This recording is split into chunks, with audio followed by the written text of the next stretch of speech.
इस बड़े शहर की चिपचिपी गर्मी ऐसी थी कि एक गर्भवती औरत की बची हुई ताकत भी पल भर में खत्म कर दे। मेरा उभरा हुआ पेट साफ बता रहा था कि मेरा बच्चा अब किसी भी दिन इस दुनिया में आने वाला है। मैं ड्राइंग रूम के फर्श पर धीरे से बैठ गई। मेरी पीठ सोफे से लगी हुई थी और मेरे पैर इतने ज्यादा सूज चुके थे कि गुब्बारों जैसे दिखाई दे रहे थे। पिंडलियों से लेकर कमर तक अजीब सी सुन्नता महसूस हो रही थी। जो घर कभी मुझे अपना लगता था, आज वही बहुत बड़ा और बिल्कुल सूना सा लग रहा था। बाहर अचानक काले बादलों ने पूरे आसमान को ढक लिया था। कुछ ही देर में बची हुई रोशनी भी गायब हो गई और तेज बारिश शुरू हो गई। बारिश की बूंदें बालकनी के शीशों पर लगातार गिर रही थीं और उनकी आवाज पूरे घर में गूंज रही थी। अभी कुछ देर पहले ही मेरा पति विवेक यहीं था। वो जल्दी जल्दी अपना सूटकेस संभाल रहा था और बार-बार अपना पासपोर्ट और फ्लाइट टिकट देख रहा था। मेरी डिलीवरी की तारीख बिल्कुल पास थी और ऐसे समय उसे जाते हुए देखकर मेरा दिल बैठ गया। मैंने धीरे से उसकी शर्ट का किनारा पकड़कर कांपती आवाज में कहा, मुझे ठीक नहीं लग रहा। बार बार पेट सख्त हो रहा है। क्या तुम अपने ऑफिस में बात करके ये सफर कुछ दिन के लिए टाल नहीं सकते? लेकिन विवेक ने मेरी बात को हल्के में टाल दिया। उसकी आंखों में अपने बड़े प्रमोशन का सपना साफ दिखाई दे रहा था। उसने मुस्कुराकर कहा, ये काम मेरे लिए बहुत जरूरी है। अगर ये मौका निकल गया तो आगे बढ़ने का सपना भी अधूरा रह जाएगा। तुम बिल्कुल चिंता मत करो। मां ने तुम्हारी देखभाल का वादा किया है। अगर कोई भी परेशानी हो तो उन्हें तुरंत फोन कर देना। मैं उसे दरवाजे तक छोड़ने गई। जैसे ही लिफ्ट का दरवाजा बंद हुआ और वो मेरी नजरों से ओझल हुआ, मेरी आंखों से अपने आप आंसू बहने लगे। इस घर का हर कोना मैंने अपने हाथों से सजाया था। हल्के रंग के पर्दों से लेकर बालकनी में रखे छोटे छोटे पौधों तक, हर चीज में मेरी मेहनत थी। लेकिन आज जब मुझे उसकी सबसे ज्यादा जरूरत थी, उसने अपने काम को मेरे साथ से ज्यादा जरूरी समझा। बाहर बारिश और तेज हो गई थी। मैंने अपनी आंखें बंद की और पेट में पल रहे अपने बच्चे को सहलाते हुए गहरी सांस ली। मैंने मन ही मन कहा, डरना मत मेरे बच्चे, तुम्हारी मां तुम्हारे साथ है। इसके बाद मैंने अपनी सास शारदा को फोन मिलाया ताकि पता चल सके कि वो कब तक पहुंचेंगी। सुबह जब विवेक घर पर था, तब उन्होंने खुद फोन करके कहा था कि वो अपनी बहू के लिए कुछ पौष्टिक खाना बनाकर ला रही हैं और जल्दी ही पहुंच जाएंगी। मेरा और मेरी सास शारदा का रिश्ता कभी अच्छा नहीं रहा था। वो बहुत चालाक, सख्त स्वभाव की और पैसों को सबसे ऊपर रखने वाली औरत थी। फिर भी इस समय मेरे पास उनके अलावा कोई दूसरा सहारा नहीं था। मेरे मम्मी पापा दूर एक छोटे कस्बे में रहते थे और इन दिनों वहां खेती का जरूरी काम चल रहा था। मैं बिना किसी बड़ी वजह के उन्हें परेशान नहीं करना चाहती थी। लेकिन अजीब बात ये थी कि मैंने लगातार 3 बार फोन किया और हर बार सिर्फ घंटी बजती रही। किसी ने कॉल नहीं उठाई। मैंने खुद को समझाया कि शायद वो रास्ते में होंगी और फोन सुन नहीं पा रही होंगी। यही सोचकर मैं धीरे धीरे खुद को संभालते हुए रसोई में गई ताकि अपने लिए मैगी बना सकूं। रसोई की खिड़की ठीक से बंद नहीं थी और बारिश की ठंडी बूंदें अंदर तक आ रही थी। पूरे घर में ऐसा सन्नाटा था कि मेरा अकेलापन और भी ज्यादा महसूस होने लगा। तभी मुझे शादी के शुरुआती दिन याद आ गए। उस समय विवेक मेरा कितना ख्याल रखता था, मेरी हर छोटी बड़ी बात पर ध्यान देता था। पता ही नहीं चला कि कब हमारे रिश्ते की गर्माहट खत्म हो गई और उसकी जगह ठंडापन आ गया। तभी मेरे पेट के निचले हिस्से में फिर से हल्का सा दर्द उठा। मैं एकदम घबरा गई। मेरे हाथ से चम्मच फर्श पर गिर गया। मेरे मन में सवाल आया, क्या ये प्रसव पीड़ा की शुरुआत थी? मैं जल्दी से मेज का सहारा लेकर खड़ी हो गई और दर्द कम होने का इंतजार करने लगी। मेरे दिमाग में एक के बाद एक डराने ख्याल आने लगे। अगर आज रात ही बच्चा होने लगा तो? अगर सास समय पर नहीं पहुंची तो? अगर मुझे इस तेज बारिश में अकेले अस्पताल जाना पड़ा तो? जितना मैं सोच रही थी, उतना ही मेरा दिल घबराता जा रहा था। ऐसा लग रहा था जैसे मैं एक लंबे सुनसान रास्ते पर बिल्कुल अकेली चल रही हूं और मेरे अपने लोग मुझसे बहुत दूर खड़े हैं। इधर मैं अपने फ्लैट में दर्द और अकेलेपन से लड़ रही थी। वहीं शहर के दूसरे हिस्से में मेरी सास के घर का माहौल किसी जश्न से कम नहीं था। मुझे क्या पता था कि जैसे ही उनका बेटा अपने काम के लिए निकला, उन्होंने भी अपनी पूरी घूमने की योजना पक्की कर ली थी। शारदा ड्राइंग रूम के बीचों बीच खड़ी थी। दोनों हाथ कमर पर रखकर वो सबको जल्दी करने के लिए कह रही थी। पूरे 7 लोगों का परिवार, जिसमें उनके पति महेश, छोटी बेटी रिया, बड़ी बेटी कविता, कविता के पति राकेश और उनके दोनों बच्चे शामिल थे। अपने अपने रंग बिरंगे सूटकेस लेकर खुशी से भरे हुए थे। सब लोग 4 रात और 5 दिन की मलेशिया यात्रा पर निकलने के लिए एयरपोर्ट जाने की तैयारी कर रहे थे। इस पूरे सफर की बुकिंग शारदा ने पिछले महीने ही चुपचाप कर ली थी। उधर छोटी बेटी रिया, जो थोड़ी नखरेबाज और काम से बचने वाली लड़की थी, शीशे के सामने खड़ी आराम से अपना मेकअप ठीक करने में लगी हुई थी। रिया ने मेकअप करते करते अपनी माँ से पूछा, माँ, आपको बिल्कुल डर नहीं लग रहा? अगर भाभी नैना की अचानक डिलीवरी शुरू हो गई तो? हम सब उन्हें अकेला छोड़कर ऐसे ही चले जा रहे हैं। शारदा ने होठ सिकोड़ते हुए लापरवाही से हाथ हिलाया, जैसे इस बात का कोई मतलब ही ना हो। उन्होंने कहा, आजकल बच्चे डॉक्टर अस्पताल में ही पैदा कराते हैं, वहां सब संभाल लेते हैं। घर में बैठकर बहू की तकलीफ देखने से अच्छा है थोड़ा घूम लिया जाए। फिर हल्की हंसी के साथ बोली, मैं तो अपना दिमाग हल्का करने जा रही हूं। यहां रहकर सिर्फ चिंता ही मिलेगी। महेश हमेशा की तरह चुप रहे। वह अपनी पत्नी की हर बात मानने वाले इंसान थे। बिना कुछ बोले उन्होंने अपना बैग उठाया और बाहर खड़ी गाड़ी की तरफ बढ़ गए। उन्होंने एक बार भी यह नहीं पूछा कि उनकी बहू कैसी है, जो कभी भी बच्चे को जन्म दे सकती थी।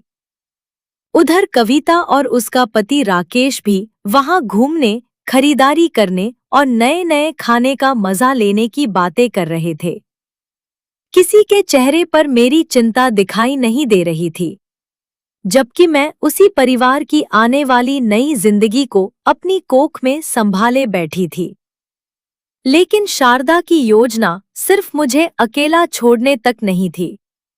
जब सब लोग अपना सामान टैक्सी में रख रहे थे, तभी वहां अचानक रुक गईं और बोलीं, तुम लोग चलो, मैं एक जरूरी चीज घर में भूल गई हूं, अभी लेकर आती हूं।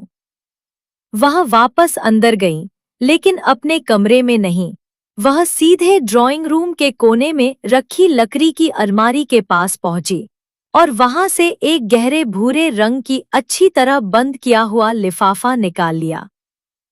उस समय उनके चेहरे पर बहुत चालाक मुस्कान थी। उनकी आंखों में ऐसा भाव था जैसे उनकी किसी बड़ी योजना का सबसे जरूरी हिस्सा पूरा हो गया हो। उन्होंने वह लिफाफा अपने छोटे हैंडबैग में रखा और तेजी से बाहर निकल गईं। देखने वालों को ऐसा लगा कि वह परिवार के साथ ही जा रही हैं। लेकिन जैसे ही वह सबकी नजरों से दूर हुईं, उन्होंने दूसरी टैक्सी रोकी और सीधे मेरे अपार्टमेंट की तरफ चल पड़ीं। उन्होंने घरवालों से बहाना बना दिया कि गांव में अचानक बहुत जरूरी काम आ गया है, इसलिए उन्होंने बाद वाली फ्लाइट ले ली है। परिवार पहले निकल जाए, वह बाद में एयरपोर्ट पहुंच जाएंगी। कुछ ही देर में हंसी मजाक करते हुए पूरा परिवार टैक्सी में बैठकर निकल गया और अपने साथ मेरी चिंता करने की आखिरी उम्मीद भी ले गया। दूसरी तरफ शारदा अपने हैंडबैग को बहुत कसकर पकड़े बैठी थी, जैसे उसमें कोई ऐसा राज छिपा हो जिसे किसी भी कीमत पर सामने नहीं आने देना था। रात करीब 8 बजे बारिश कुछ हल्की हो चुकी थी। अब सिर्फ पेड़ों की पत्तियों से पानी की बूंदें टपक रही थी। तभी मुझे दरवाजे का ताला खुलने की आवाज सुनाई दी। मुझे लगा आखिर सांस आ गई है। मैं खुशी खुशी उन्हें लेने के लिए उठी। सचमुच वह वही थी, लेकिन इस बार उनके चेहरे पर अजीब सी घबराहट और जल्दबाजी साफ दिखाई दे रही थी। उन्होंने अपने वादे के मुताबिक न तो मेरे लिए दलिया लाया था और न ही कोई पौष्टिक खाना। उनके कंधे पर सिर्फ वही छोटा सा हैंडबैग था और चेहरा ऐसा लग रहा था जैसे वह कोई गलत काम करके आई हो। घर में आते ही उन्होंने मुझे सोफे पर थका हुआ लेटा देखा और बोली, तुम कमरे में जाकर आराम करो, यहाँ हवा लग रही है। फिर उन्होंने कहा, विवेक तो निकल चुका है, मैं सिर्फ तुम्हें देखने आई थी, लेकिन अब गांव में जरूरी काम आ गया है, इसलिए मुझे आज रात ही निकलना पड़ेगा। वह बहुत धीमी आवाज में बात कर रही थी। उनकी नजरें बार बार पूरे कमरे में घूम रही थी और आखिर जाकर हमारे बेडरूम पर टिक गई। मुझे उनका यह व्यवहार बहुत अजीब लग रहा था। जो औरत हमेशा ऊंची आवाज में बात करती थी, वह आज इतनी घबराई हुई क्यों थी? उन्होंने मुझसे कहा, तुम यहीं बैठो, मैं कमरे से एक तकिया लेकर आती हूं ताकि तुम्हें आराम मिल जाए। इतना कहकर वह जल्दी से हमारे बेडरूम में चली गई। मैं ड्राइंग रूम में बैठी रही, लेकिन मेरे मन की बेचैनी बढ़ती जा रही थी। मां बनने वाली औरत का दिल छोटी छोटी बातें भी जल्दी महसूस कर लेता है। तभी कमरे के अंदर से हल्की सी सरसराहट सुनाई दी। ऐसा लगा जैसे किसी ने गद्दा उठाया हो और फिर उसके नीचे कुछ रखकर धीरे से वापस रख दिया हो। मैं सोचने लगी कि सिर्फ तकिया लेने के लिए गद्दा उठाने की क्या जरूरत पड़ गई। थोड़ी देर बाद शारदा बाहर आईं। इस बार उनका चेहरा पहले से थोड़ा सामान्य लग रहा था, लेकिन उनकी जल्दबाजी अभी भी साफ दिखाई दे रही थी। उन्होंने कहा कि अब वह जा रही हैं। जाते जाते उन्होंने मुझे समझाया कि रात में दरवाजा अच्छी तरह बंद कर लेना। अगर कोई परेशानी हो जाए तो पड़ोसियों को बुला लेना या खुद टैक्सी करके अस्पताल चली जाना, क्योंकि वह गांव जा रही हैं और पता नहीं कब लौटेंगी। मैं उन्हें दरवाजे से बाहर जाते हुए देखती रही, लेकिन मेरे मन में गहरा शक पैदा हो चुका था। वह कह रही थी कि गांव जा रही हैं, लेकिन उन्होंने ऐसे कपड़े पहन रखे थे जैसे किसी खास पार्टी में जा रही हों। उनके होठों पर चमकदार लाल लिपस्टिक थी और पैरों में ऊंची एड़ी की सैंडल। अब मुझे पूरा यकीन होने लगा कि जरूर कोई बड़ी बात छिपाई जा रही है। मैं धीरे धीरे दीवार का सहारा लेकर बेडरूम तक पहुंची। कमरा बिल्कुल पहले जैसा ही था। हमारा शादी वाला पलंग हल्की आसमानी चादर से ढका हुआ था।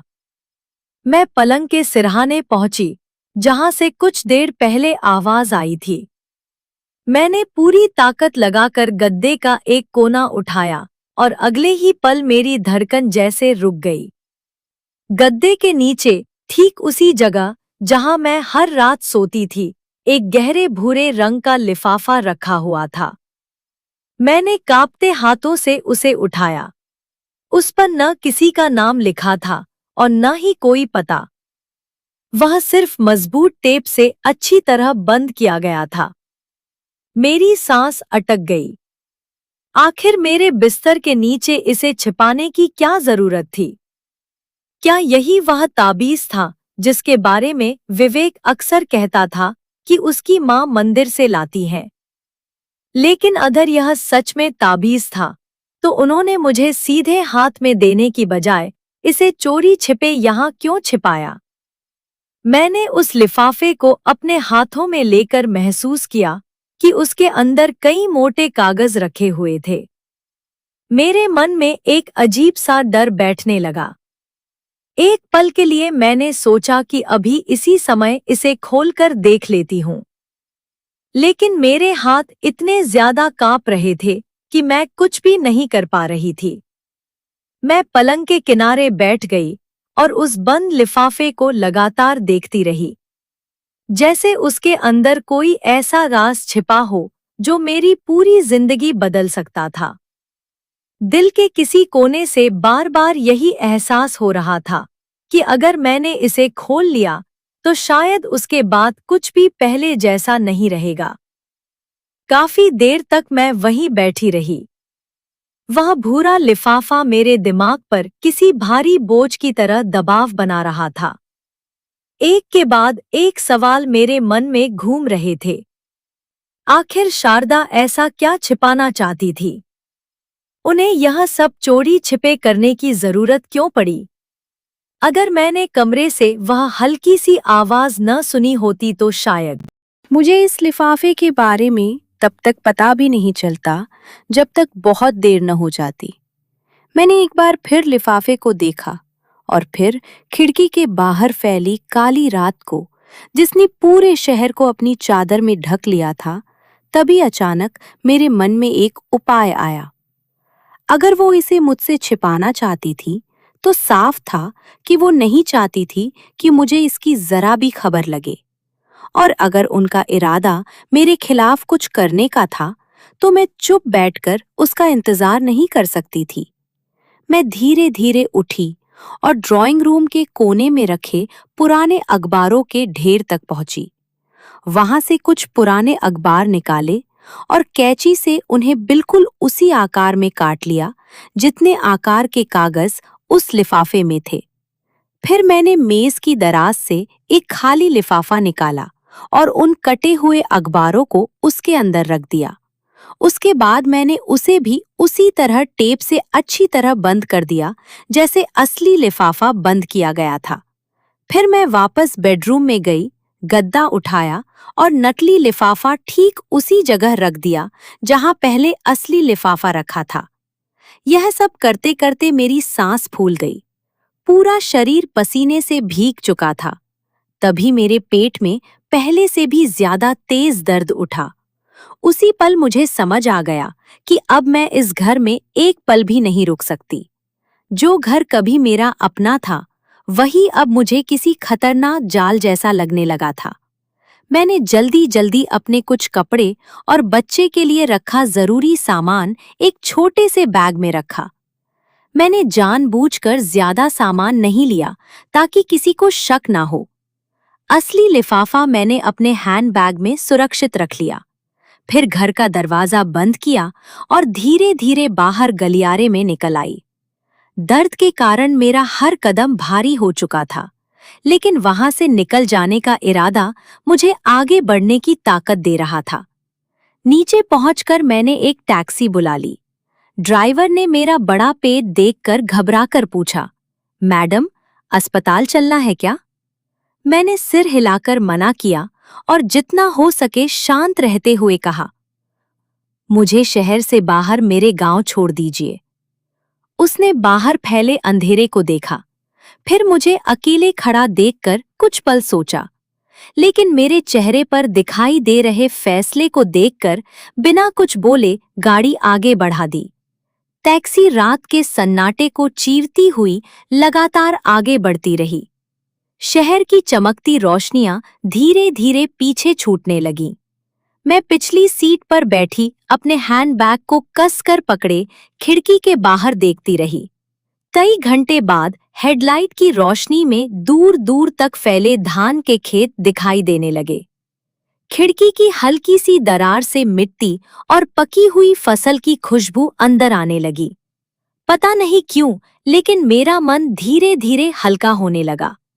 आगे क्या होने वाला था यह मुझे नहीं पता था, लेकिन एक बात मैंने अपने दिल में तय कर ली थी कि मैं अपने होने वाले बच्चे की हर हाल में रक्षा करूंगी। जब मैं अपने मम्मी पापा के घर पहुंची तो बरामदे से आती हल्की पीली रोशनी दिखाई दी। पापा चाय पी रहे थे और माँ सुबह बाजार ले जाने के लिए सब्जियां तैयार कर रही थी। आधी रात को अपनी बेटी को इतने बड़े पेट और सिर्फ एक छोटे बैग के साथ अचानक दरवाजे पर देखकर दोनों घबराकर बाहर दौड़ पड़े। जैसे ही मैंने माँ का परेशान चेहरा देखा, पूरे दिन का दबा हुआ डर, अपमान और दर्द आंसुओं के साथ बाहर निकल आया। मैं छोटे बच्चे की तरह माँ से लिपटकर जोर जोर से रोने लगी। मेरा दूसरा हाथ अब भी उस हैंडबैग को मजबूती से पकड़े हुए था, जिसके अंदर शारदा का सबसे बड़ा राज छिपा हुआ था। माँ मुझे सहारा देकर अंदर ले गईं। उन्होंने मुझे गरम अदरक वाली चाय दी। चाय पीने के बाद जब मैं थोड़ी संभली, तब मैंने आखिर हिम्मत करके अपना हैंडबैग खोला। मम्मी और पापा दोनों मेरे सामने बैठे थे। उनके चेहरों पर चिंता साफ दिखाई दे रही थी।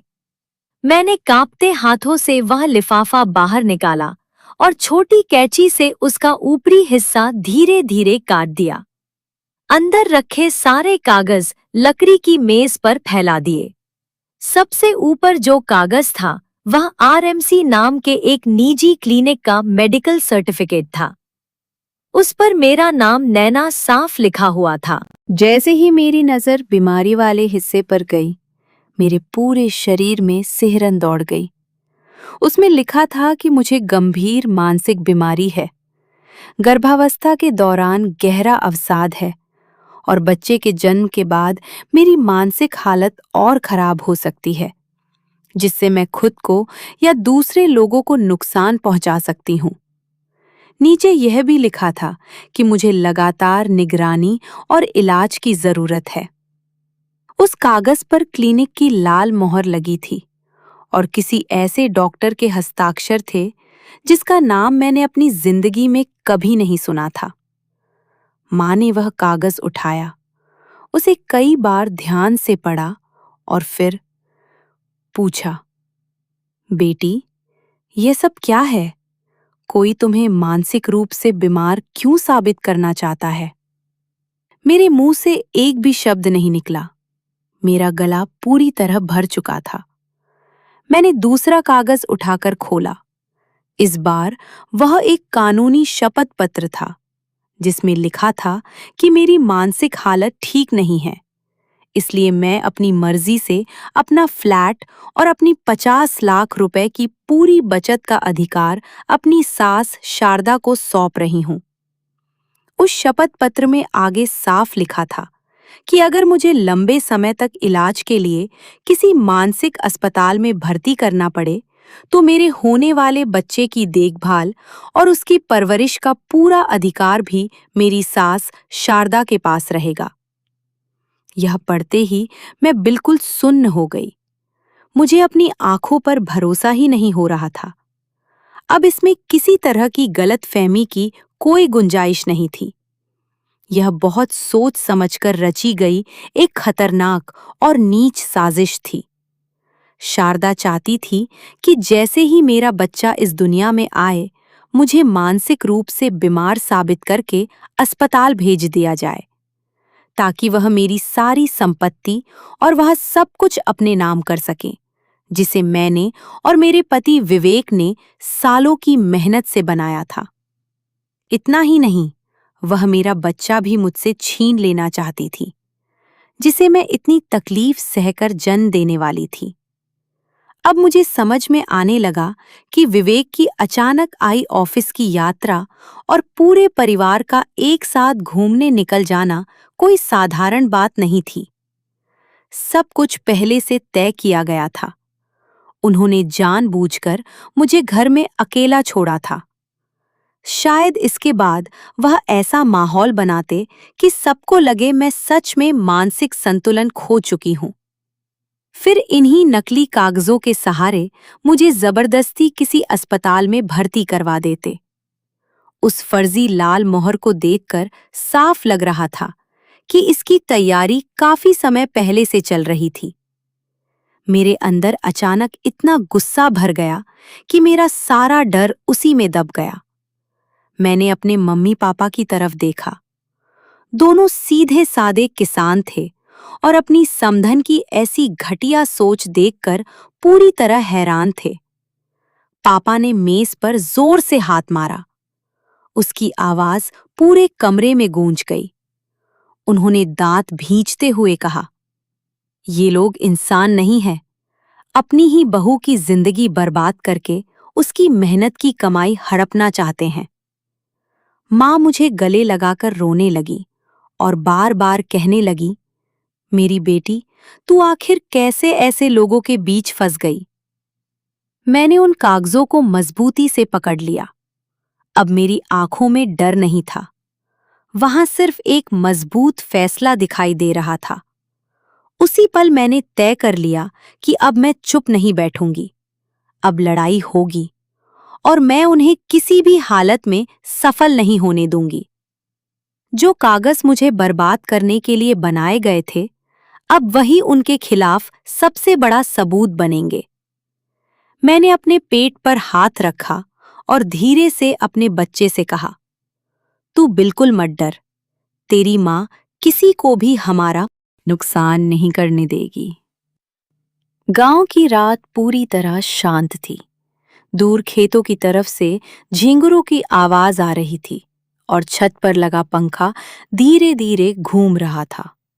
मैंने उस शपथ पत्र और फर्जी मेडिकल रिपोर्ट की हर लाइन दोबारा ध्यान से पढ़ी।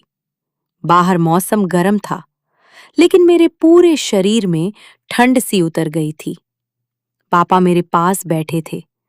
उनकी आंखों में गुस्सा साफ दिखाई दे रहा था। माँ लगातार रो रही थी।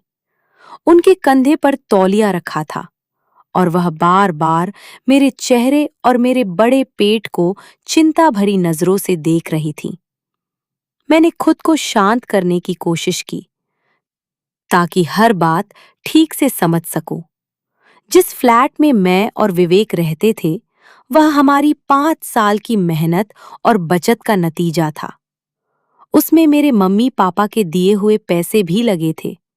उन्होंने मेरी शादी के समय अपनी जमीन का एक हिस्सा बेचकर मेरी मदद की थी। जहां तक 50 लाख रुपए की बचत की बात थी, वह भी मेरी अपनी मेहनत की कमाई थी। मैंने अतिरिक्त काम करके और ऑनलाइन सामान बेचकर न जाने कितनी रातें जागकर वह पैसा जोड़ा था।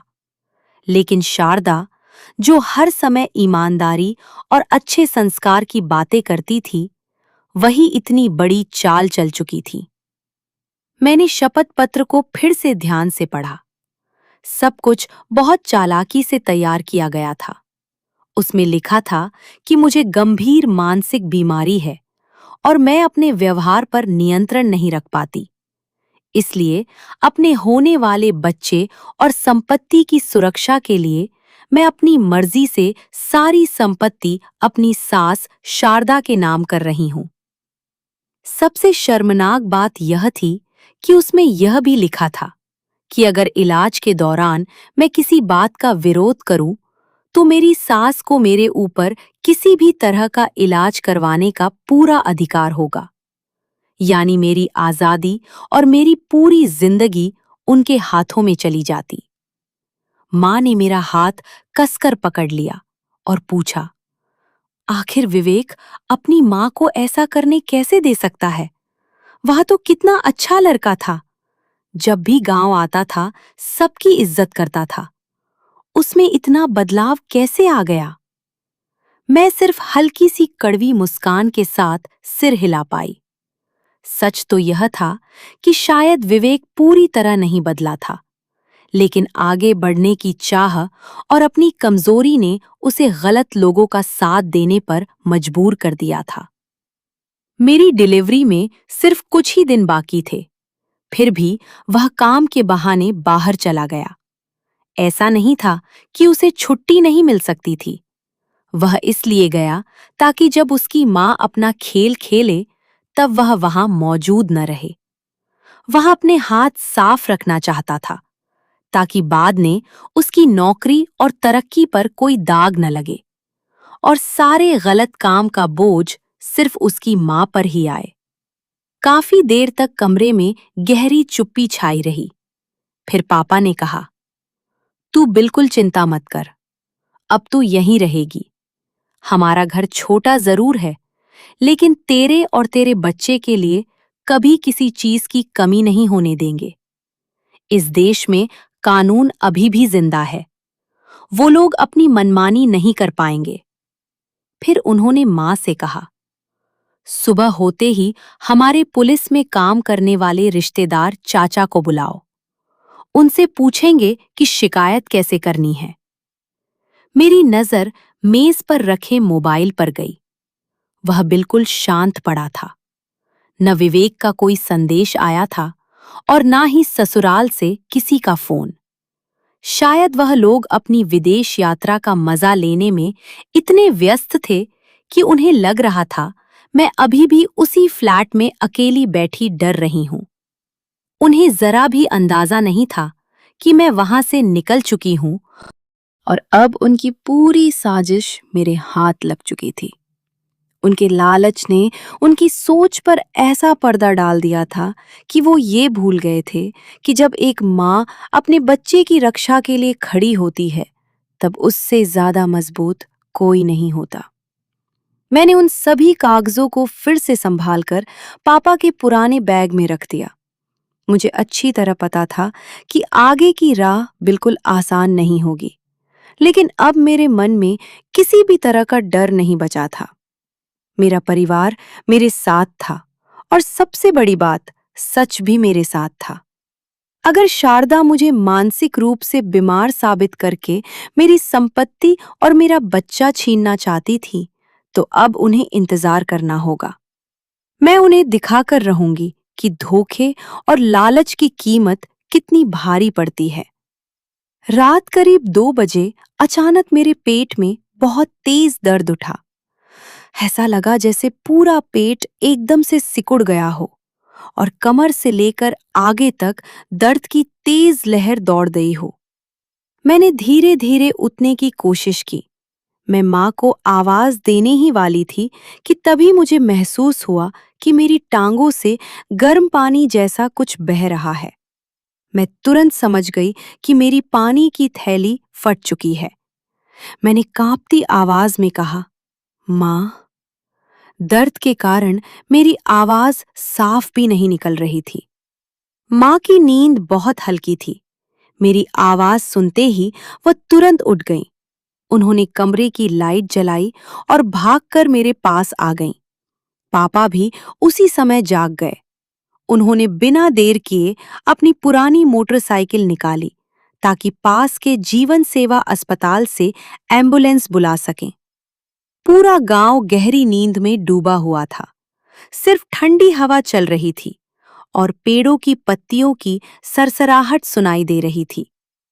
माँ एक तरफ गर्म पानी तैयार कर रही थी और दूसरी तरफ मेरी पीठ सहलाते हुए बार बार मुझे हिम्मत दे रही थी। वो कह रही थी, गहरी सांस लो बेटी, घबराना मत, सब ठीक होगा। तुम्हारा बच्चा बिल्कुल सुरक्षित पैदा होगा।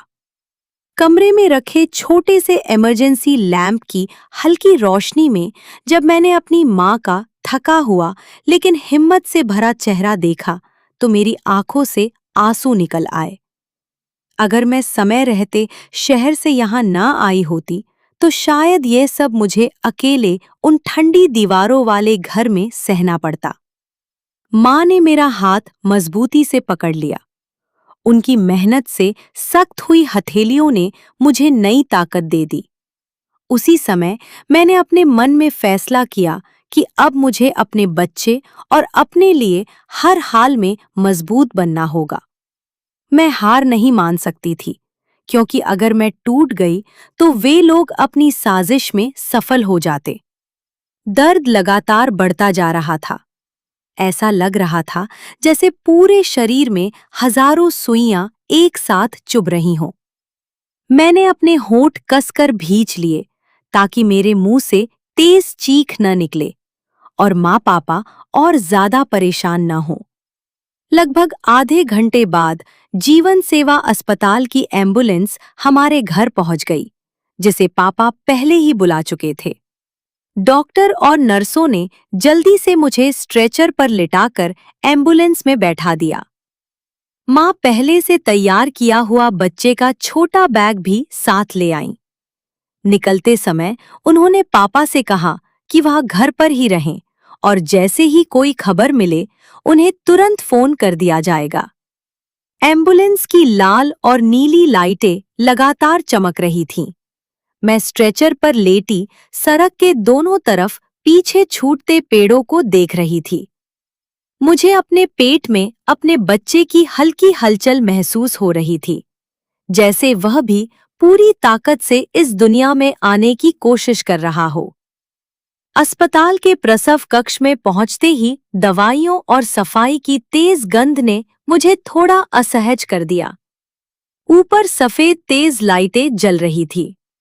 डॉक्टरों ने जांच की और बताया कि बच्चा होने का समय बहुत करीब है और तुरंत तैयारी करनी होगी। मेरी माँ को कमरे के बाहर ही रोक दिया गया, लेकिन दरवाजे की छोटी सी जगह से मैं उन्हें बार बार इधर उधर टहलते हुए देख पा रही थी। उनके दोनों हाथ जुड़े हुए थे और वह लगातार भगवान से मेरी और मेरे बच्चे की सलामती की दुआ मांग रही थी। इतने दर्द के बीच भी मेरे मन में अजीब सी शांति थी। अब न मुझे विवेक याद आ रहा था, न ही शारदा की चालाकियां। मेरे मन में सिर्फ मेरा बच्चा था और उसके साथ नई जिंदगी शुरू करने की इच्छा थी। हर दर्द मुझे पूरी तरह तोड़ देने की कोशिश कर रहा था। माथे से बहता पसीना मेरे बालों तक पहुंच चुका था। डॉक्टर बार बार मुझे हिम्मत देते हुए कह रहे थे, बस थोड़ा और हिम्मत रखो, बच्चे का सिर दिखाई देने लगा है। मैंने अपनी बची हुई पूरी ताकत लगा दी, अपनी हर सांस और अपना पूरा प्यार उसी एक पल में समेट दिया। तभी अचानक मेरा शरीर हल्का महसूस हुआ और अगले ही पल पूरे कमरे में एक नन्ही सी जोरदार रोने की आवाज गूंज उठी। मैंने राहत की लंबी सांस ली और मेरी आंखों से खुशी के आंसू बह निकले। मेरा बच्चा उन लोगों के बीच इस दुनिया में आया था जो सच में उससे प्यार करते थे। ऐसी जगह जहां किसी धोखे की कोई जगह नहीं थी। डॉक्टर मेरी नन्ही बेटी को मेरी गोद में लेकर आए। उसका चेहरा हल्का लाल था, सिर पर काले मुलायम बाल थे और उसके छोटे छोटे हाथ हवा में धीरे धीरे हिल रहे थे। उसे देखते ही मुझे लगा जैसे पिछले कई दिनों का हर दर्द और हर अपमान एक पल में खत्म हो गया हो। वह मेरे लिए भगवान का सबसे अनमोल उपहार थी और उसी ने मुझे इंसाफ की लड़ाई लड़ने की सबसे बड़ी वजह भी दे दी थी। मैंने अपनी बेटी का नाम आर्या रखा। नाम छोटा था, लेकिन उसमें मेरी सारी दुआएं छिपी हुई थीं। मैं चाहती थी कि उसकी जिंदगी हमेशा सुकून और खुशियों से भरी रहे। चाहे कितनी भी मुश्किल आए, उसका दिल हमेशा साफ और शांत रहे। मुझे यह कभी नहीं चाहिए था कि वह सिर्फ अमीर बने। मेरी सबसे बड़ी इच्छा थी कि वह एक ईमानदार और दयालु इंसान बने। वे गुण जिन्हें उसके पिता के परिवार ने बहुत पहले खो दिया था। आर्या मेरी गोद में आराम से सो रही थी। उसके छोटे छोटे होंठ कभी कभी हल्के से हिल जाते, जैसे वह कोई प्यारा सपना देख रही हो। मेरी माँ अपनी नातिन को देखकर अपने आंसू रोक नहीं पाईं। मुस्कुराते हुए उन्होंने कहा, देखो, इसकी नाक बिल्कुल अपनी माँ जैसी है और आंखें अपने नाना की तरह काली और चमकदार है। अगली सुबह पापा भी अस्पताल पहुंच गए। उन्होंने बहुत प्यार से अपनी नातिन के छोटे से पैर को छुआ और मुस्कुराकर बोले, ये बच्ची बहुत फुर्तीली है, आगे चलकर जरूर बहुत समझदार और मजबूत बनेगी। गांव के उस छोटे से अस्पताल का कमरा परिवार के प्यार से भर गया था। आसपास अपने मरीजों से मिलने आए लोग भी मेरे पास हालचाल पूछने आ जाते। कोई फल दे जाता तो कोई दूध का पैकेट। हमारे गांव के लोग ऐसे ही थे। उनके पास भले ज्यादा पैसा न हो, लेकिन उनका दिल बहुत बड़ा था। यह सब देखकर मेरी आंखें फिर भर आईं। मुझे शहर का वह बड़ा और आधुनिक फ्लैट याद आया, जहां हर तरह की सुविधा थी, लेकिन अपनेपन और इंसानियत की बहुत कमी थी।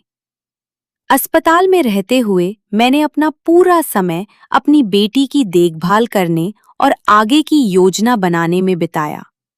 मुझे पता था कि कुछ ही दिनों बाद जब मेरे ससुराल वाले अपनी यात्रा से लौटेंगे, तभी असली तूफान शुरू होगा। वह मुझे ढूंढेंगे, उन्हें लिफाफा बदलने की बात पता चलेगी और फिर वह मुझे बिल्कुल चैन से नहीं रहने देंगे।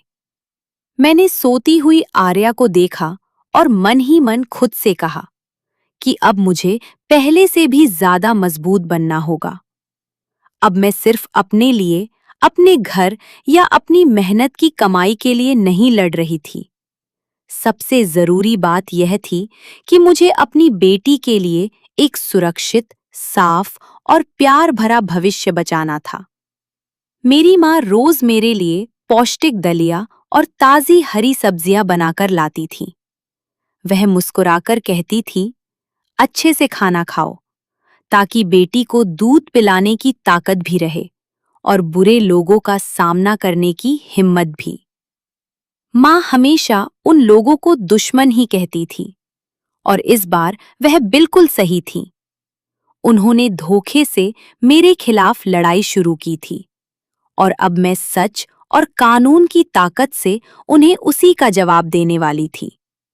मैंने पापा से कहा कि वह आरएमसी नाम के उस निजी क्लिनिक के बारे में पूरी जानकारी निकालें, जहां से मेरे नाम की वह फर्जी मेडिकल रिपोर्ट तैयार की गई थी। पापा ने मुझे बताया कि पास के कस्बे में आरएमसी नाम का एक छोटा निजी क्लिनिक है और उसका मालिक शारदा का पुराना जानकार है। यह बात सुनते ही धीरे धीरे पूरी तस्वीर साफ होने लगी। अब हर टुकड़ा अपनी सही जगह पर जुड़ रहा था।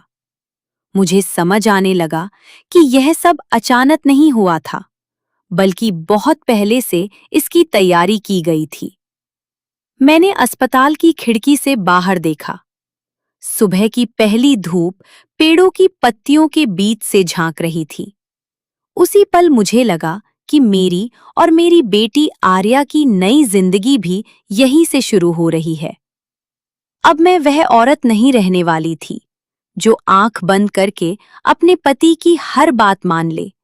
और उसने बहुत आराम से पूछा, माँ, तुम्हें वो ताबीज वाला लिफाफा देकर गई थी ना?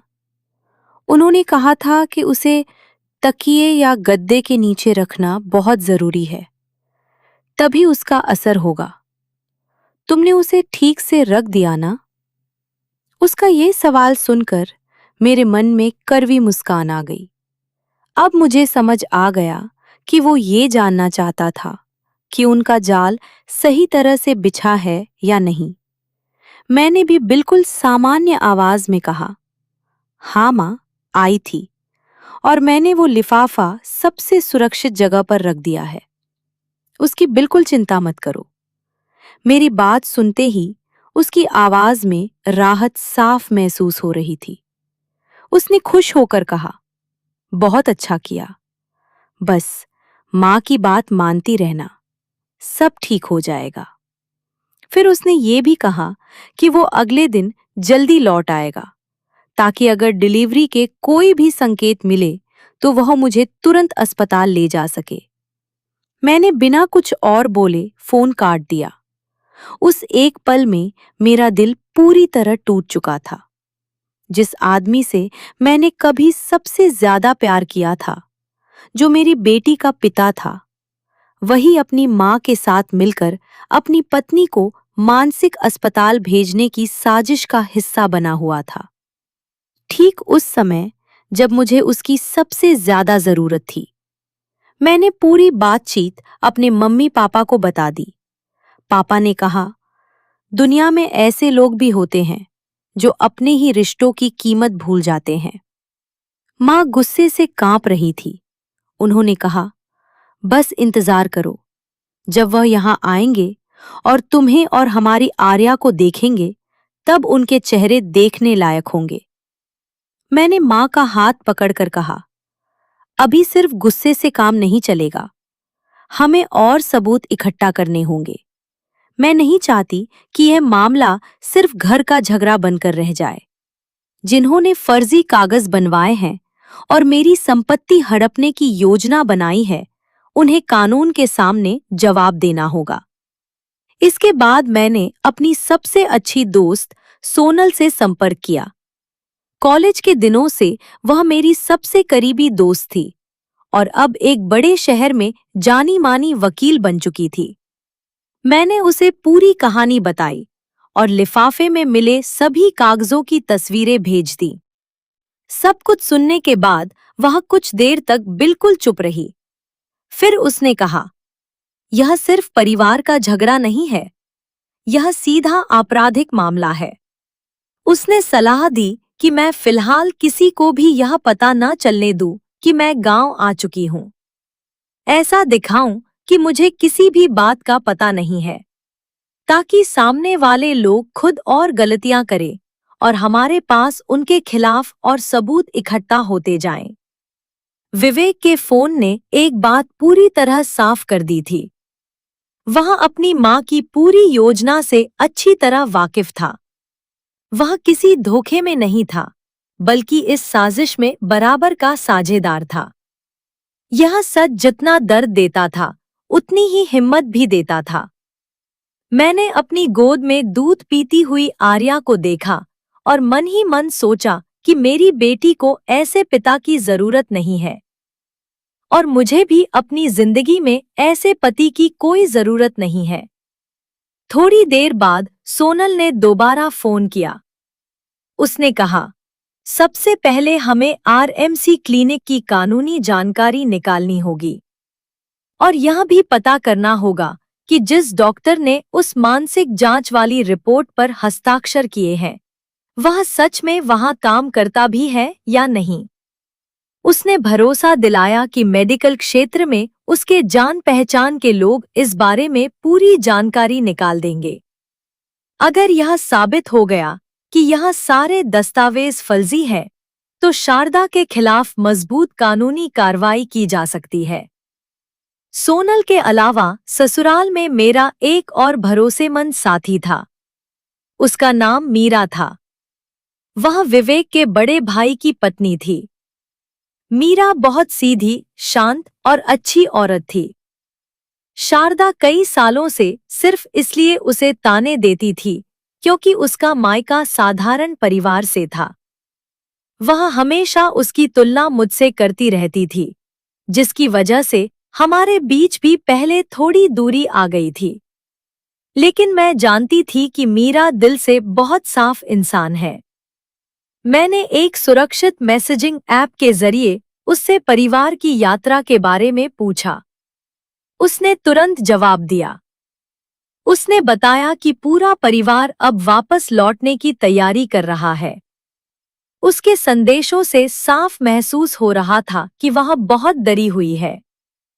उसने बताया कि यात्रा के दौरान एक रात वह गलती से शारदा के कमरे के पास से गुजरी थी।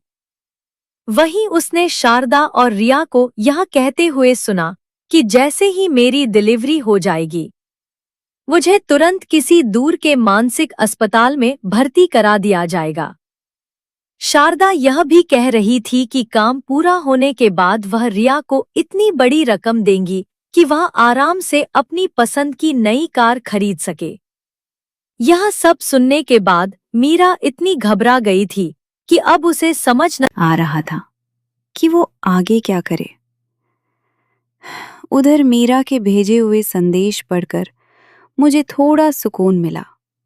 कम से कम उस घर में अभी भी एक ऐसा इंसान था जिसे मेरी चिंता थी। मैंने उसे धन्यवाद दिया और कहा कि घर पहुंचने के बाद शारदा और विवेक की हर हरकत पर चुपचाप नजर रखे। मीरा तुरंत तैयार हो गई। उसने कहा कि अब वह भी इतने समय तक इस गलत और घटिया काम को चुपचाप नहीं देख सकती। उसी दौरान सोनल ने मुझे एक और बड़ी खबर दी। उसने बताया कि उसे शारदा के घर में पहले काम कर चुकी एक पुरानी नौकरानी से एक ऑडियो रिकॉर्डिंग मिली है। उस नौकरानी को शारदा ने बिना पूरी मजदूरी दिए ही घर से निकाल दिया था, इसलिए वह आज तक उनसे नाराज थी। उस रिकॉर्डिंग में शारदा साफ साफ कह रही थी कि मेरी संपत्ति अपने नाम करवाने के लिए उन्होंने किसी से नकली मोहर और फर्जी हस्ताक्षर तैयार करवाए हैं। ये हमारे लिए बहुत बड़ा सबूत था और इसे हासिल करने के लिए सोनल ने काफी मेहनत की थी। मैं अपने मायके के बरामदे में बैठकर आसमान की तरफ देख रही थी। धीरे धीरे शाम का अंधेरा फैल रहा था। अब सारी बातें धीरे धीरे अपनी जगह पर बैठती जा रही थी। मेरे साथ एक भरोसेमंद वकील थी, मजबूत सबूत थे, गवाह थे और सबसे बड़ी बात, मेरा पूरा परिवार मेरे साथ खड़ा था। अब इस लड़ाई में मैं बिल्कुल अकेली नहीं थी। मैंने पालने में आराम से सो रही अपनी बेटी आर्या को देखा। उसके छोटे छोटे हाथ नींद में हल्के हल्के हिल रहे थे। मैंने मन ही मन कहा, तुम ही मेरी सबसे बड़ी ताकत हो। मुझे पता था कि अगले ही दिन ससुराल वाले अपनी विदेश यात्रा से वापस लौट आएंगे। बहुत जल्द उन्हें ये भी पता चल जाएगा कि उन्होंने जो जाल मेरे लिए बिछाया था, मैं उससे पहले ही बाहर निकल चुकी हूं। मैं सोच सकती थी कि जब शारदा को असली शपथ पत्र नहीं मिलेगा तो उनके चेहरे का रंग कैसे उड़ जाएगा। मुझे ये भी साफ दिखाई दे रहा था कि विवेक कितना घबरा जाएगा जब उसे पता चलेगा कि उसकी पत्नी अचानक गायब हो गई है। मैंने मन ही मन कहा, जितना सुकून लेना है ले लो, क्योंकि अब इस खेल की बागडोर मेरे हाथ में है। इंसाफ मिलने में देर जरूर हो सकती है, लेकिन मिलेगा जरूर। अगले दिन दोपहर में विदेश से आने वाली फ्लाइट उतर चुकी थी। उसी फ्लाइट से शारदा का पूरा परिवार वापस लौटा। उनके साथ महंगे सामानों से भरे कई बड़े बैग भी थे। टैक्सी से उतरते ही जैसे ही सब लोग अपार्टमेंट की लॉबी में पहुंचे, शारदा ने जल्दी से विवेक से दरवाजा खोलने को कहा। उनके चेहरे पर खुशी भी थी और हल्की बेचैनी भी, जिसे वह चाहकर भी छिपा नहीं पा रही थी। उन्हें पूरा भरोसा था कि इस समय नैना या तो प्रसव पीड़ा से घर में होगी या फिर उन नकली मेडिकल रिपोर्टों को देखकर पूरी तरह डर चुकी होगी। लेकिन जैसे ही अपार्टमेंट का दरवाजा खुला, अंदर से सिर्फ सन्नाटा और ठंडी हवा बाहर आई। पूरे घर में अजीब सी खामोशी थी। ऐसा लग रहा था जैसे वहां कई दिनों से कोई रह ही नहीं रहा हो। न किसी के रहने का एहसास था और न ही कहीं से लगता था कि वहां एक गर्भवती औरत रहती थी। शारदा ने विवेक को एक तरफ किया और बिना कुछ बोले सीधे बेडरूम की तरफ दौड़ी। उन्होंने एक बार भी ये नहीं पूछा कि नैना कहाँ है। उनकी नजर सीधी पलंग पर गई। वह तेजी से गद्दे के पास पहुंची और अपने हाथों से उसका कोना उठाया। उन्हें पूरा भरोसा था कि वहीं वह भूरा लिफाफा रखा होगा, जिसमें उनकी लालच से जुड़ी पूरी योजना छिपी हुई थी। लेकिन गद्दे के नीचे सिर्फ पुराने पीले अखबार रखे हुए थे, जिन्हें बड़ी सफाई से मोड़कर इस तरह रखा गया था कि देखने वाले को लगे अंदर कुछ रखा है। यह देखते ही उनके चेहरे का रंग उड़ गया। कुछ पल पहले तक जो चेहरा खुशी से चमक रहा था, वह एकदम पीला पड़ गया। उनके होंठ कांपने लगे। उन्होंने गुस्से में वे अखबार फर्श पर फेंक दिए और पागलों की तरह पूरा गद्दा उलट-पुलट कर देखने लगी। लेकिन असली लिफाफा कहीं नहीं मिला। विवेक अपनी मां का यह अजीब व्यवहार देखकर घबराकर कमरे में आया और बोला, मां, क्या हुआ? आप क्या ढूंढ रही हैं? शारदा ने उसकी तरफ देखा। उनकी आंखों में डर और गुस्सा दोनों साफ दिखाई दे रहे थे। कांपती आवाज में उन्होंने कहा, लिफाफा, लिफाफा गायब है। यहां तो सिर्फ ये बेकार के कागज पड़े हैं। यह सुनते ही विवेक के भी होश उड़ गए। उसने तुरंत अलमारी खोली। वहां मेरा निजी सामान भी नहीं था और वह छोटा बैग भी गायब था, जिसे मैंने बच्चे के जन्म के लिए पहले से तैयार करके रखा था। शारदा वहीं पलंग के किनारे बैठ गई और गुस्से में गद्दे पर जोर-जोर से हाथ मारने लगी। फिर चिल्लाकर बोली, अभी इसी वक्त नैना को फोन लगाओ। पता करो वह कहाँ गई और अचानक क्यों गायब हो गई। विवेक ने जल्दी से मोबाइल निकाला। उसके हाथ इतने कांप रहे थे कि कई बार गलत नंबर दब गया। आखिर उसने सही नंबर मिलाया, लेकिन सामने से सिर्फ रिकॉर्ड की हुई आवाज आई कि यह नंबर फिलहाल बंद है। मेरी इस खामोशी ने पूरे परिवार का आत्मविश्वास एक ही पल में खत्म कर दिया। अब उन्हें समझ आ गया था कि जिस शिकार को वह अपने जाल में फंसाने वाले थे, वह बहुत पहले ही वहां से निकल चुका था और जाते जाते उनकी सबसे जरूरी चीज भी अपने साथ ले गया था। तभी दरवाजे पर खड़ी रिया, जो अब तक आराम से च्युइंगम चबा रही थी, धीरे से बोली, लगता है भाभी को सब कुछ पहले ही पता चल गया था, इसलिए वह यहां से चली गई। उसकी बात सुनते ही शारदा और भड़क गई। उन्होंने उसे डांट कर चुप करा दिया और विवेक को हर हाल में मुझे ढूंढने का आदेश दिया। उन्हें इस बात की बिल्कुल चिंता नहीं थी कि उनकी गर्भवती बहू इस समय कहाँ होगी और किस हालत में होगी। उन्हें सिर्फ उस लिफाफे की चिंता थी जिसे मैं अपने साथ ले गई थी। अगर वह कागज कानून के हाथ लग गए तो मानसिक अस्पताल मुझे नहीं बल्कि उन्हें जाना पड़ सकता था। पूरा दिन वह घर, जहां यात्रा से लौटने के बाद खुशी और आराम होना चाहिए था, अब डर और शक से भरा हुआ था।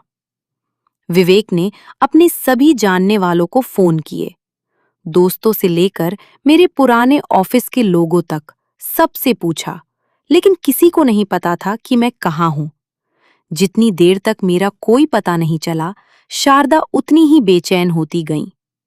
आखिर वह फर्श पर बैठकर रोने लगी और खुद को बेचारी दिखाते हुए कहने लगी कि इस घर की किस्मत ही खराब है जो ऐसी चालाक बहू मिली।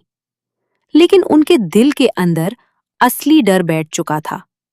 अब उन्हें समझ में आ गया था कि उन्होंने जिस सीधी सादी और मेहनती लड़की को कमजोर समझा था, वही उनकी पूरी चाल पलट चुकी है। अगली सुबह जब पूरा परिवार मेरी कोई खबर न मिलने की वजह से परेशान बैठा था, तभी विवेक के ऑफिस वाले ऐप पर एक अनजान संदेश आया। उसमें अस्पताल के बिस्तर पर लेटे एक छोटे बच्चे की तस्वीर थी। साथ में मेरी एक पुरानी सहकर्मी का छोटा सा संदेश लिखा था। पिता बनने की बहुत बहुत बधाई विवेक। तुम्हारी पत्नी ने गांव के अस्पताल में एक बेटे को जन्म दिया है। वह बिल्कुल तुम्हारी तरह दिखता है। असल में यह उसकी बहुत बड़ी गलतफहमी थी। उसी अस्पताल में नैना नाम की दूसरी महिला भी भर्ती थी और उसने उसी के बच्चे की तस्वीर भेज दी थी। लेकिन विवेक उस समय इतना घबराया हुआ था कि उसने एक बार भी यह जांचने की कोशिश नहीं की कि यह खबर सच है या नहीं। उसने वह तस्वीर अपनी मां को दिखाई। बच्चे की फोटो देखते ही सविता की आंखें चमक उठीं, जैसे उन्हें कोई बहुत बड़ी दौलत मिल गई हो। जो डर और घबराहट अब तक उनके चेहरे पर थी, वह पल भर में गायब हो गई। वह खुशी से बोली, यही है, यही तो हमारे परिवार का असली वारिस है। फिर फोटो की तरफ उंगली दिखाकर बोली, इसका माथा देखो, इसकी ठोड़ी देखो, सब कुछ हमारे खानदान पर गया है। इसमें जरा भी शक नहीं हो सकता। पोते की चाहत उनके सिर पर इतनी सवार थी कि कुछ देर के लिए वह गायब हुए लिफाफे की बात भी भूल गईं।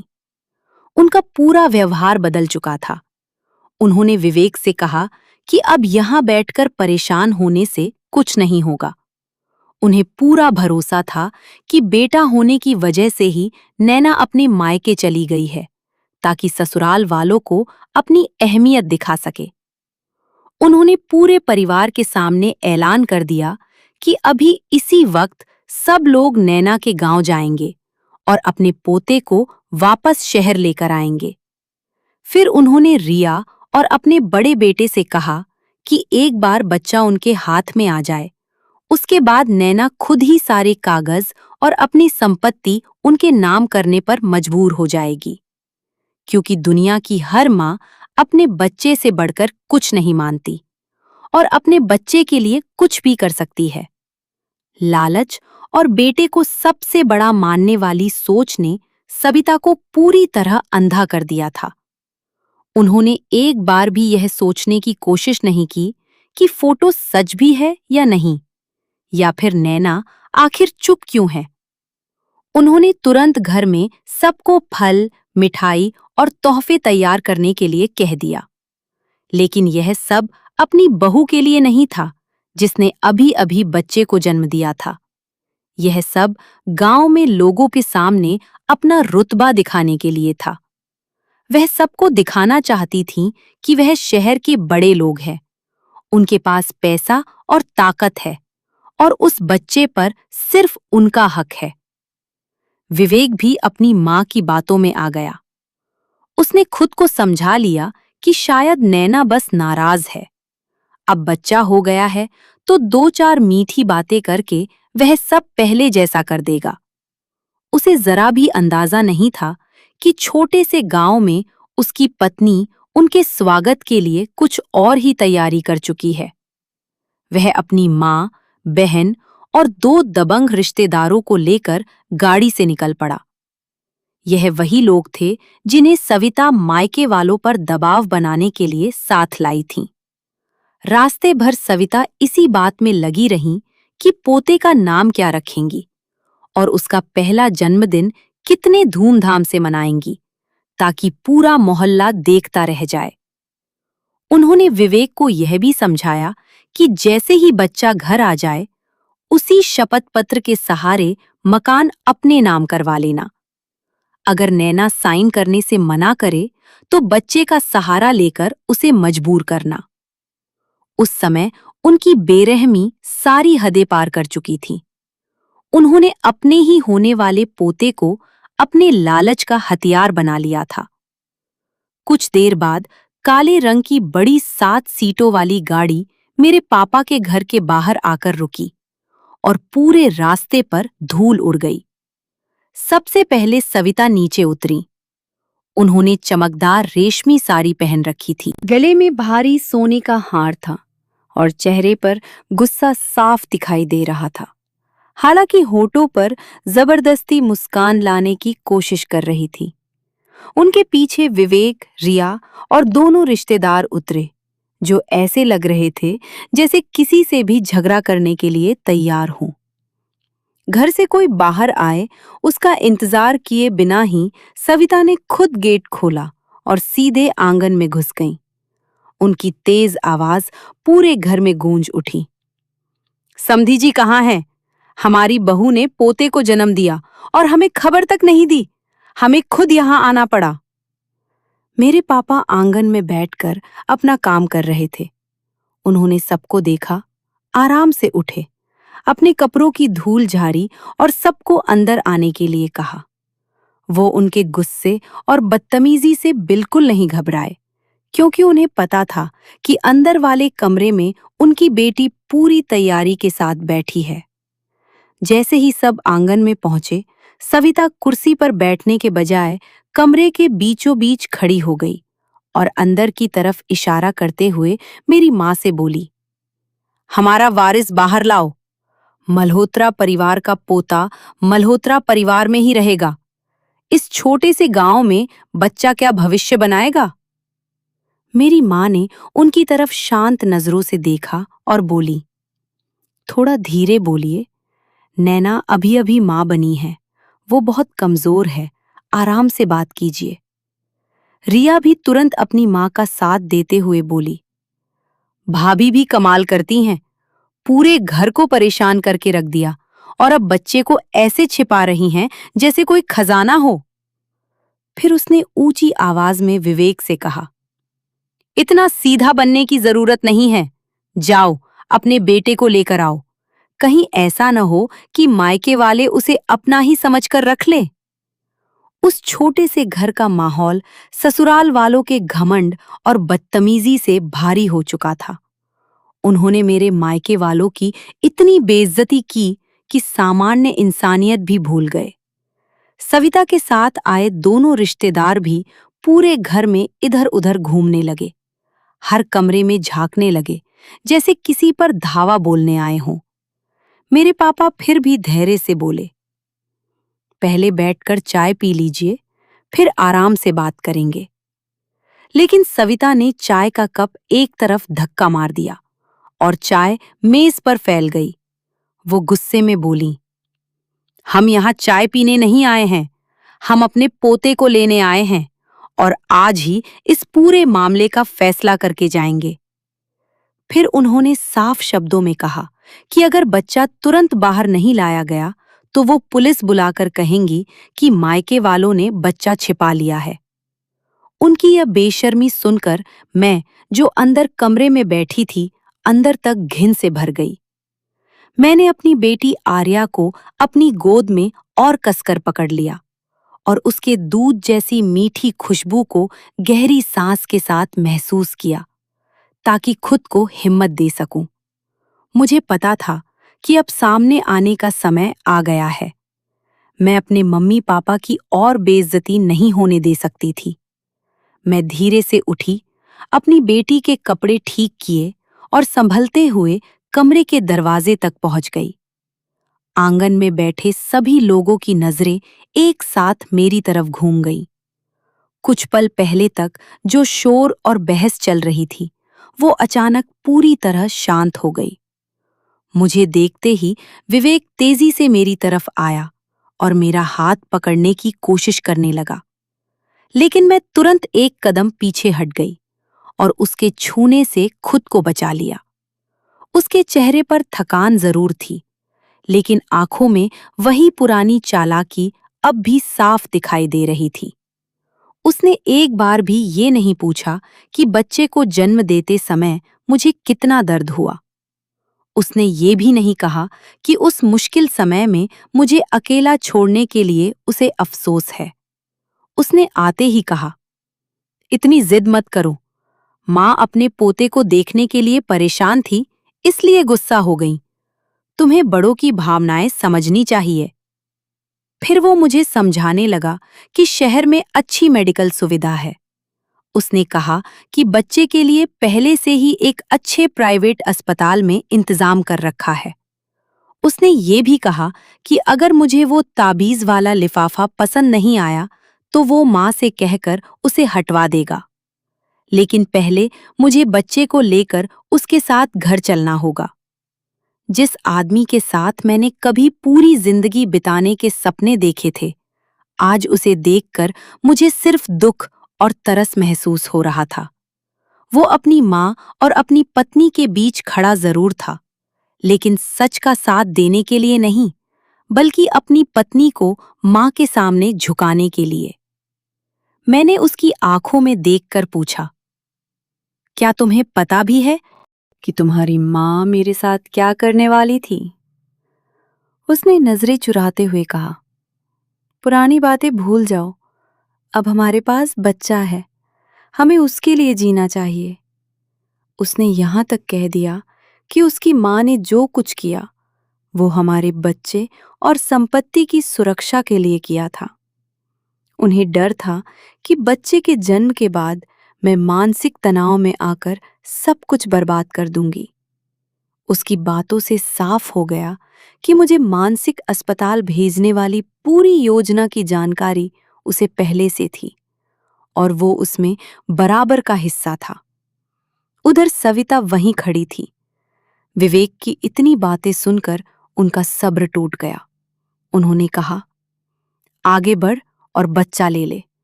इस औरत से पूछने की क्या जरूरत है? ये बिना बताए घर से भाग गई थी। फिर वो मेरी तरफ देखकर बोली, अगर थोड़ी भी अक्ल है तो बच्चा मुझे दे दे और बाकी कागजों पर साइन कर दे।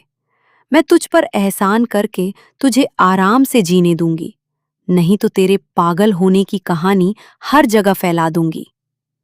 विवेक की कमजोरी ही सविता की सबसे बड़ी ताकत बन चुकी थी। वो वहीं खड़ा सब कुछ देखता रहे।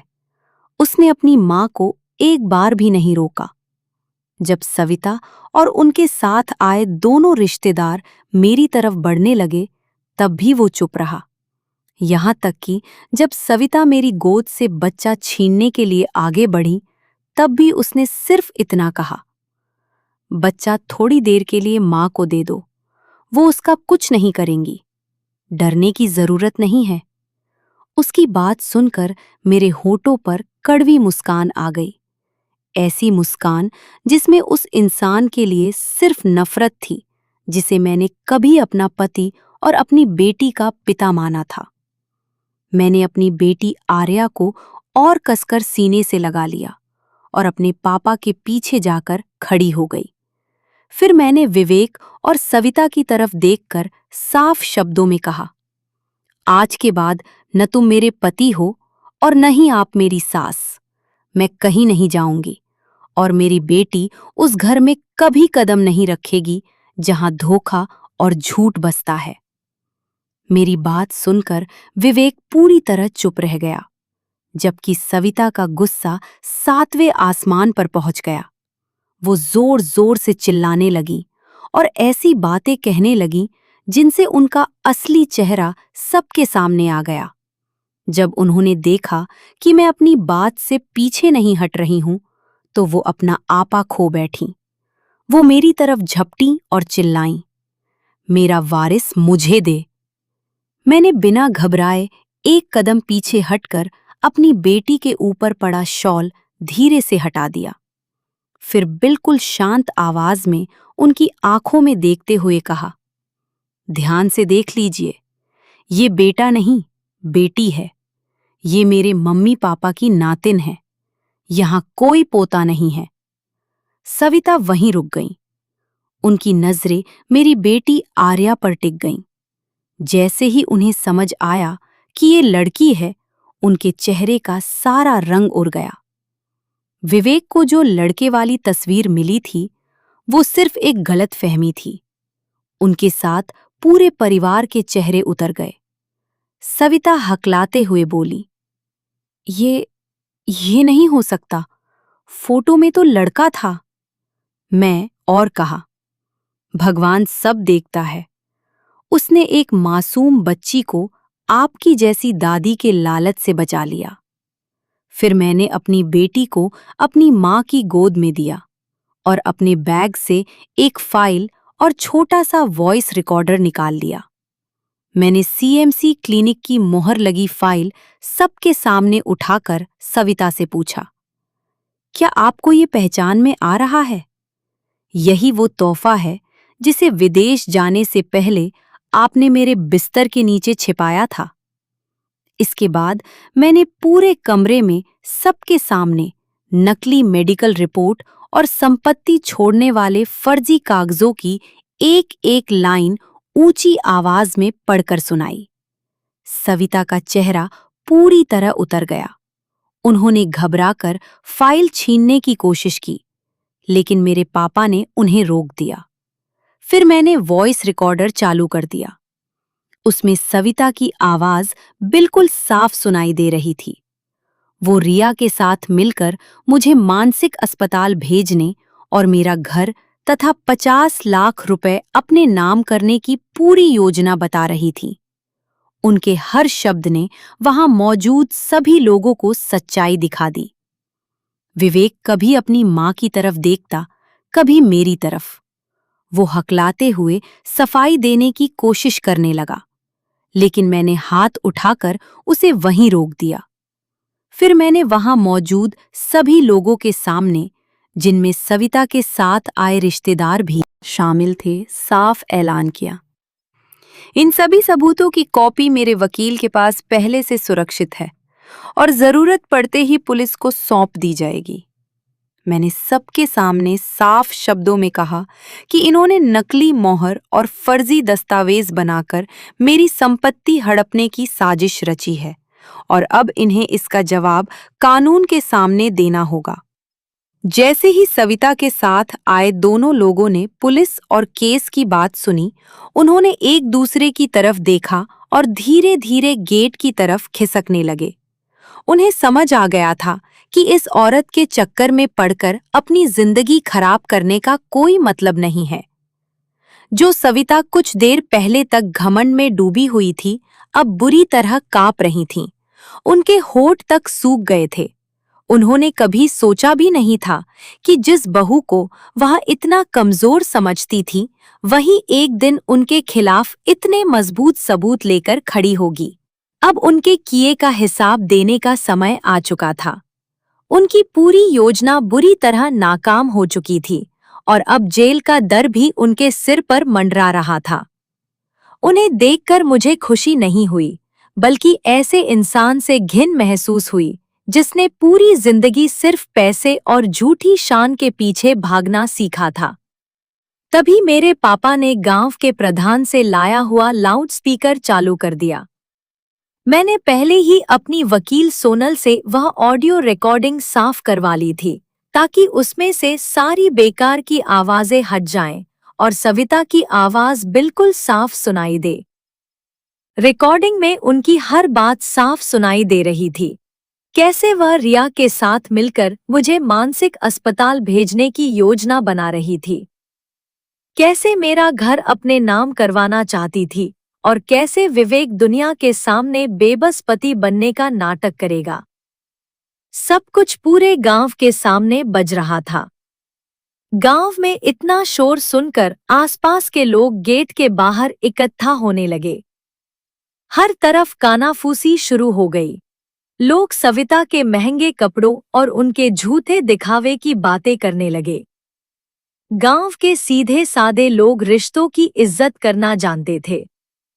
जब उन्होंने सुना कि एक सास अपनी ही गर्भवती बहू के खिलाफ इतनी गंदी साजिश रच सकती है, तो सबके अंदर गुस्सा भर गया। तभी पड़ोस की एक बुजुर्ग महिला जोर से बोली, ऐसी सी औरत तो किसी की दुश्मन भी न बने। सविता आंगन के बीचों बीच खड़ी थी। कुछ देर पहले तक जो चेहरा गुस्से से लाल था, अब पूरी तरह सफेद पड़ चुका था। उन्होंने लाउडस्पीकर बंद करने की कोशिश की, लेकिन मेरे चचेरे भाई ने उन्हें वहीं रोक दिया। विवेक ने जैसे ही गांव वालों की बढ़ती हुई भीड़ देखी, उसने शर्म से अपना सिर झुका लिया। वह धीरे धीरे पीछे हटकर अपनी गाड़ी की तरफ जाने लगा, क्योंकि अब उसमें किसी की आंखों में आंख डालकर देखने की भी हिम्मत नहीं बची थी। पढ़ा लिखा होने के बावजूद जिसने गलत का साथ दिया था, आज वही सबके सामने शर्मिंदा खड़ा था। मैं घर की दहलीज पर आई और ऊंची आवाज में गांव वालों से कहा, मैं मल्होत्रा परिवार की बहू थी, लेकिन आज मैं इस रिश्ते को हमेशा के लिए खत्म करती हूं।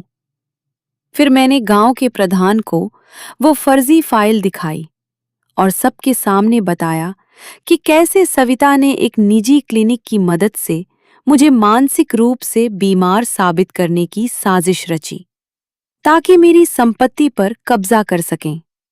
यह सुनते ही गांव वाले और ज्यादा नाराज हो गए। सब एक ही बात कहने लगे कि ऐसे लोगों को तुरंत पुलिस के हवाले करना चाहिए, ताकि समाज में किसी और की हिम्मत ऐसी हरकत करने की न हो। सविता अब ठीक से बोल भी नहीं पा रही थी।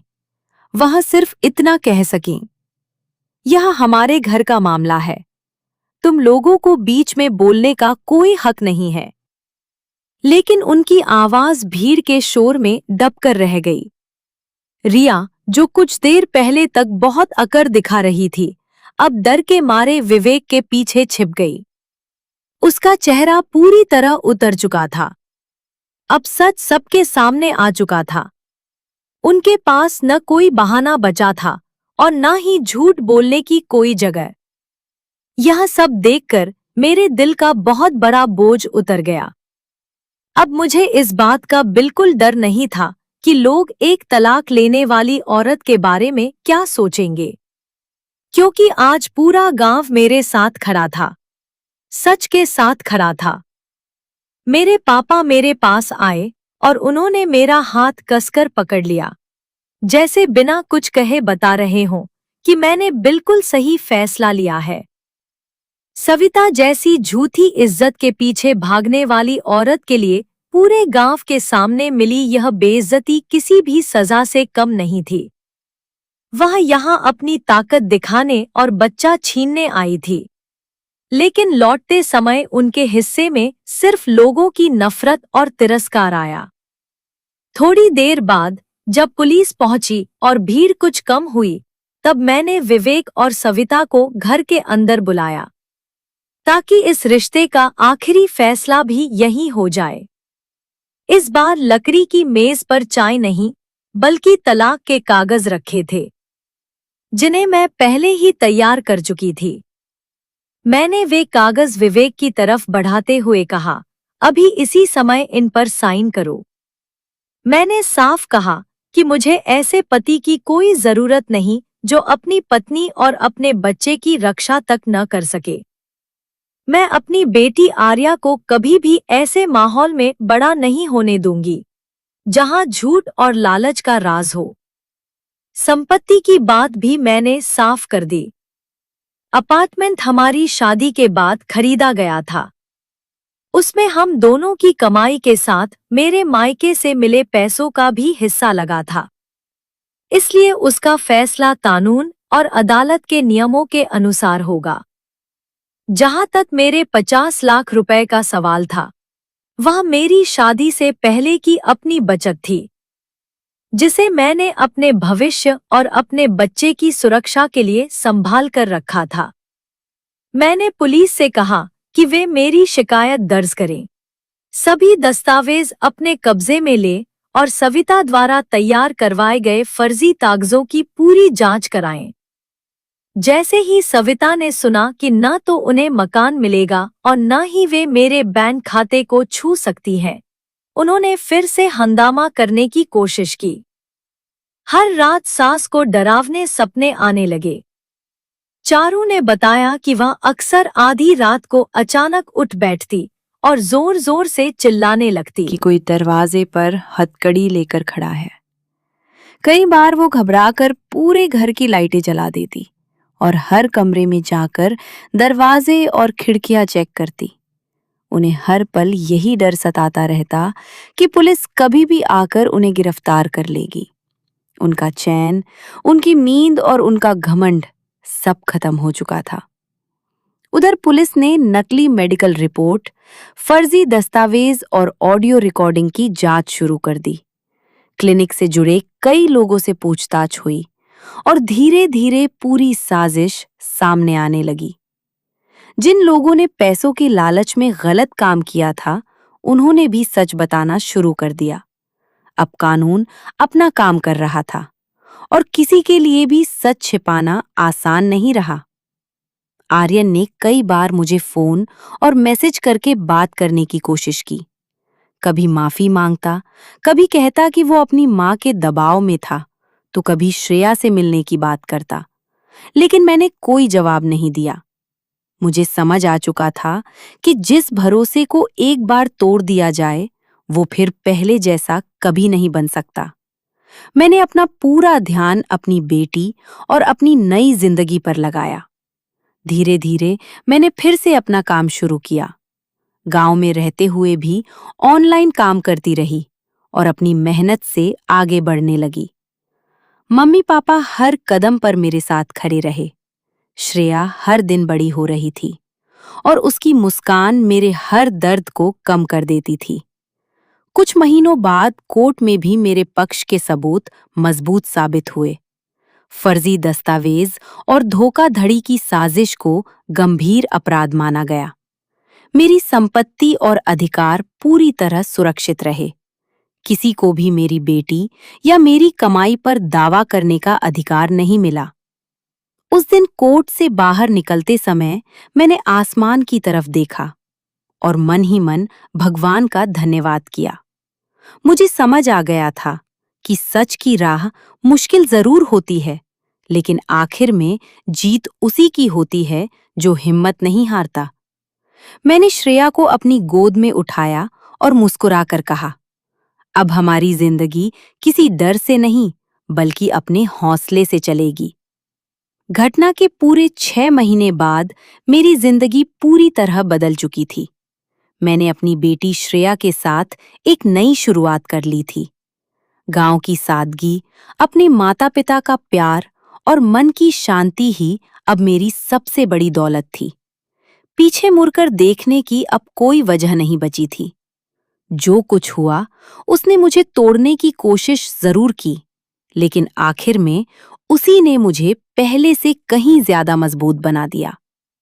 आज मेरी सुबह फूलों की खुशबू से शुरू होती थी। मैं अपनी छोटी सी फूलों की दुकान संभालती, मम्मी पापा मेरा साथ देते और श्रेया पूरे घर में अपनी मासूम हंसी बिखेरती रहती। उसकी एक मुस्कान मेरी सारी थकान मिटा देती थी। अब मुझे किसी साजिश, किसी झूठ या किसी लालची इंसान का डर नहीं था। मेरी दुनिया छोटी जरूर थी, लेकिन उसमें सच्चा प्यार, सम्मान और सुकून था। उधर आर्यन के परिवार की जिंदगी पूरी तरह बदल चुकी थी। पुलिस की जांच अपने नियमों के अनुसार चल रही थी और फर्जी दस्तावेजों की सच्चाई सामने आ चुकी थी। समाज में उनकी झूठी इज्जत खत्म हो गई थी। लोग अब उन्हें सम्मान की नजर से नहीं देखते थे। लालच ने उनके परिवार से रिश्ते, विश्वास और चैन सब छीन लिया था। आर्यन कई बार अपनी गलतियों पर पछताता रहा, लेकिन बीता हुआ समय कभी वापस नहीं आता।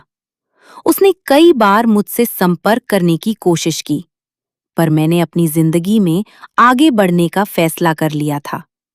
मेरे लिए सबसे जरूरी मेरी बेटी का भविष्य था। मैंने अपने दिल से नफरत भी निकाल दी, क्योंकि मुझे समझ आ गया था कि नफरत इंसान को अंदर ही अंदर कमजोर करती है। मैंने उन्हें माफ जरूर किया, लेकिन अपनी जिंदगी में दोबारा कभी जगह नहीं दी। कुछ रिश्ते टूट जाने के बाद उन्हें जोड़ना सही नहीं होता। एक शाम मैं बरामदे में बैठी श्रेया को गोद में लेकर डूबते सूरज को देख रही थी। खेतों से आती ठंडी हवा, फूलों की खुशबू और मम्मी पापा की मुस्कान देखकर मुझे महसूस हुआ कि भगवान देर जरूर करता है, लेकिन इंसाफ जरूर देता है। मैंने अपनी बेटी को सीने से लगाया और मन ही मन वादा किया कि उसे हमेशा ईमानदार, मजबूत और दयालु इंसान बनाऊंगी, ताकि वो कभी किसी गलत इंसान के सामने झुके नहीं। अब उस पुराने अपार्टमेंट, उन नकली कागजों और उस दर्द भरे दौर की याद सिर्फ एक सीख बनकर रह गई थी। मेरी नई पहचान किसी की बहू या पत्नी नहीं, बल्कि एक आत्मसम्मान वाली माँ और अपने दम पर जीने वाली महिला की थी। लालच इंसान की सोच और रिश्तों दोनों को बर्बाद कर देता है। झूठ और धोखे से कुछ समय के लिए फायदा जरूर मिल सकता है, लेकिन सच एक दिन जरूर सामने आता है।